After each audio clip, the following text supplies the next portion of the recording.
dan salam sejahtera. Saya Nurdia Erina binti Muhammad Anwar dari Kru TV PSS Paratu. Hari ini saya akan melaporkan kejohanan merentas desa peringkat daerah Jerantut 2025. Mari sama-sama kita saksikan kemeriahan program ini.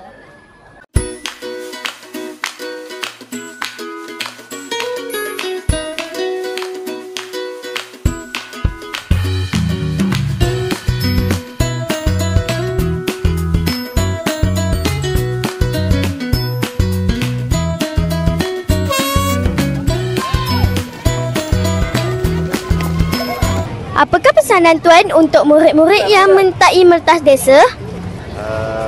Saya ingin mengucapkan tahniah kepada semua murid-murid yang menyertai merentas desa pada kejohanan merentas desa hari ini. Semoga kejayaan hari ini menjadi satu titik tolak kejayaan yang lebih besar akan datang. Saya berpesan supaya semua pelajar-pelajar, semua murid-murid ini sentiasa berusaha untuk mencapai kejayaan tak kira apa bidang. Macam contoh merentas desa hari ini, kan kita sentiasa berusaha, berdisiplin dan untuk mencapai kejayaan ini bukan satu benda yang mudah. Mana tanpa usaha, kita tak akan berjaya. Setakat mana usaha kita, itulah kejayaan yang kita akan dapat. Untuk berjaya dengan lebih tinggi, kita kena usaha lebih dan berdisiplin.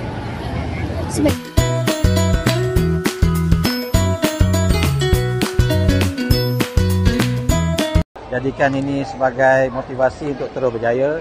Bagi yang tak berjaya, ini adalah bukanlah penamat bagi kita adik-adik belajar. Yang penting belajar sungguh-sungguh, sukan juga, ingat pesanan mak ayah, ingat pesanan guru.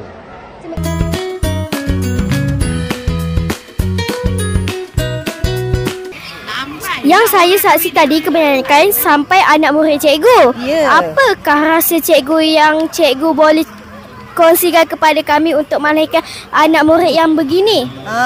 Okey. Sebenarnya apabila kita nak menceritakan tentang kejayaan hari ini bukannya hasil kita bekerja dalam jangka masa yang singkat, ya. Contoh anak-anak murid cikgu ni, kami telah latih dia daripada darjah 2 lagi dan darjah 3 sehingga ke hari ini. Jadi sebab itu mereka berjaya untuk mendapat tempat. Di samping itu juga, cikgu juga membawa mereka keluar daripada daerah Jerantut. Cikgu bawa mereka ke Melaka, ke Putrajaya untuk menyertai pelbagai larian. Itulah rahsia kejayaan SK Merting.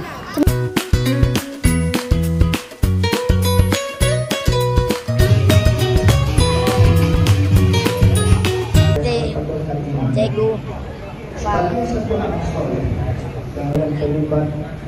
maaf tak pernah untuk hasil. Maaf tak pernah untuk hasil.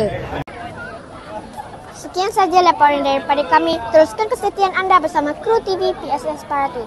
Jangan lupa like, share dan subscribe channel YouTube kami. Jumpa kami lagi di episod yang akan datang. Assalamualaikum warahmatullahi wabarakatuh.